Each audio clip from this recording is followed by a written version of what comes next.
আজকে কালো রং ফেলে সমুদ্রকে কালো বানিয়ে দেব। এটা কি হলো? কি কালো রং ফালালো? টমি, তুই ফালিয়েছিস? দাঁড়া, আমি আসছি। ওরে বাবারে, জলপরীর ওপরে পড়েছে। তাড়াতাড়ি করে পালাই। ওরে বাবারে, ধরতে আসলো। তাড়াতাড়ি পলাই। দুষ্টু টমিটা কি করেছে? আমাকে কালো বানিয়ে দিল।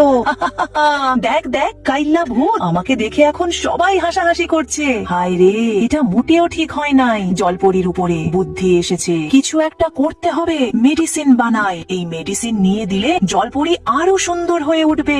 7 সমুদ্র 13 নদী পাড়ি দিয়ে আমি তার কাছে যাব। কেউ বাঁচাও আমাকে, শার্ক আমাকে খেয়ে ফেলবে। দুষ্টু শার্ক, এই নে। টমি, চিন্তা করো না, তুমি বেঁচে গিয়েছো। জলপরি, এটা আপনার জন্য এনেছি। আপনি এটা খান, তাহলে আগের থেকেও সুন্দর হয়ে উঠবেন। কিন্তু সেটা দেখার আগে যারা এই আল্লাহকে ভালোবাসেন তারা অবশ্যই লাইক সাবস্ক্রাইব করে দেবেন, আর যারা করবেন না তাদের কখনো ভালো হবে না। আল্লাহকে ভালোবাসলে লাইক সাবস্ক্রাইব করে দেবেন। আমি তো সুন্দর হয়ে গেলাম।